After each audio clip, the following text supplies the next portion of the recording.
Women's and Girls Emergency Centre acknowledges the traditional custodians of country throughout Australia. We recognise Aboriginal and Torres Strait Islander people's continuing connection to land, waters and culture, and pay our respect to elders past and present. Sovereignty was never ceded. This was, is and always will be Aboriginal land. What is gender-based violence? Gender-based violence is any act of abuse committed against somebody because of their gender. The United Nations define it as physical, sexual or psychological harm. Threats, stalking, cyber abuse, emotional, verbal, financial, cultural and reproductive coercion are all gender-based violence. It includes physical and non-physical acts that intimidate or create fear. Sometimes it's a one-off incident, for others it's a pattern of abuse over a long period of time. The context where abuse happens means that we use terms like domestic or family violence, intimate partner violence, lateral violence, domestic abuse, sexual assault or workplace harassment. Gender-based violence is a product of the patriarchy, a system that benefits and prioritises men and doesn't give women the same opportunities. It shapes our family structures, systems of government, business, law and communities. It limits freedom and choice. Gender-based violence, gender inequality and victim blaming can make it really hard for victim survivors to seek the support and the resources they need. At Women's and Girls Emergency Centre, we support women and children in crisis. We also partner with communities, private and public sector entities to challenge gender inequality with the aim of ending gender-based violence in a generation. If you or someone you know needs support in Australia, call 1800-RESPECT, 1800-737-732 or go to wagec.org.au. What are the impacts of gender-based violence? On average, every 9 days in Australia, a woman is murdered by her current or former partner. Since the age of 15, 1 in 5 women have experienced sexual violence, 1 in 3 physical violence, and 1 in 4 physical or sexual violence from an intimate partner. These statistics are similar globally. The UN estimates that 35% of women worldwide have experienced gender-based violence.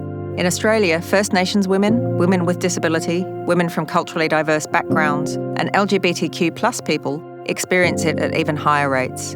But the numbers don't tell the whole story. Many more are impacted by non-physical coercive control, a pattern of intimidation, violence, humiliation, threats, and manipulative behaviour that isolate and leave a person living in fear.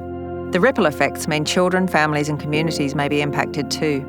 Each person's experience is different, and abuse may happen in more than one relationship. Somebody might be experiencing coercive control from an intimate partner, be financially abused by their sibling, and also experience racism or transphobia in the street. Impacts of violence and pathways to recovery are personal, but anyone who experiences abuse should be able to access the support they want. At WAGEC, we support women and children so that they can choose the best options for recovery. Even though women and their children are the ones that are most affected, by normalising gender equality in public and private life, everyone will benefit. We all have a responsibility to be a part of ending gender-based violence in a generation. If you or someone you know needs support in Australia, call 1800-RESPECT, 1800-737-732 or go to wagec.org.au. How do we prevent gender-based violence? To best understand what primary prevention is, imagine a triangle divided into 3 sections. The top is crisis intervention. This represents responses to violence after it's happened. The middle section is early intervention. This is about changing the path of people who are at higher risk of experiencing or using violence. The large base of the triangle is primary prevention. It challenges us all to address the gendered drivers of violence. Violence is preventable, and evidence tells us that gender equality is the answer. There are 5 actions that will reduce violence and the conditions that allow it to happen. Promoting gender equality, empowering women and girls, challenging gender stereotypes, building respectful relationships, and challenging violence against women in all its forms. Starting a conversation and taking action can happen in all sorts of places: government, businesses, organisations, schools, workplaces, even around the family dinner table. It's most effective when we're all on the same page. Just as we've changed our thinking and behaviour around other things that impact on our health, like smoking, HIV and COVID-19, we can work towards creating a society where the next generation don't support or excuse violence. Together we can create a world where no one reaches the pointy end of the triangle. If you or someone you know needs support in Australia, call 1800-RESPECT, 1800-737-732 or go to wagec.org.au. Healthy relationships and red flags. Relationships should be mutually supportive and make us feel good, but sometimes they can be tough. Resolving difference is part of being in any relationship. It's important to feel safe, equal and respected, to be able to be yourself and express your feelings without fear, even when you disagree. Unhealthy relationships have signs that we sometimes refer to as red flags.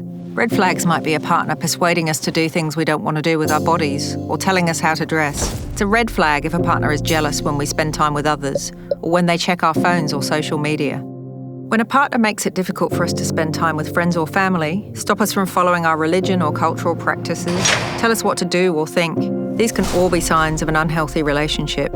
If they threaten to hurt us, our children, pets, or themselves, it is abuse.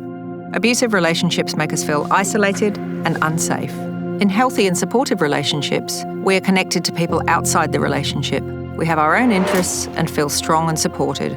Healthy relationships empower us to be ourselves no matter what we do, how we look, and what we choose to do with our bodies. They give us confidence to voice our beliefs and opinions and help celebrate our achievements. We all deserve to have healthy, respectful relationships that make us feel safe, supported, and happy. If you or someone you know needs support in Australia, call 1-800-RESPECT, 1-800-737-732, or go to wagec.org.au.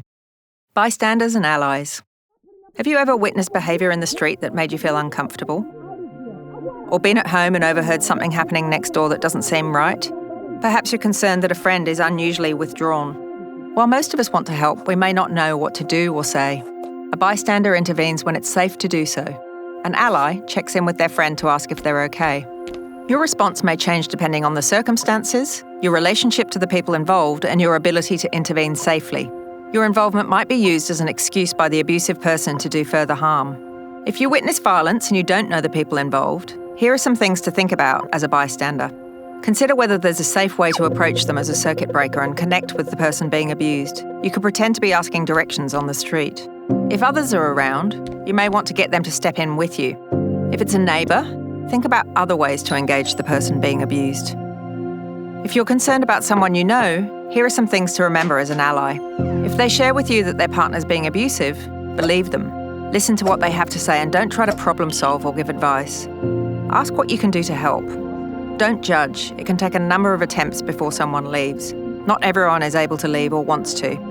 Let them know you'll be there when they need someone. Remember, in any situation, if you think someone's in danger, call police. Knowing what to do as a bystander or ally means that we can help the people around us whilst taking care of our own safety.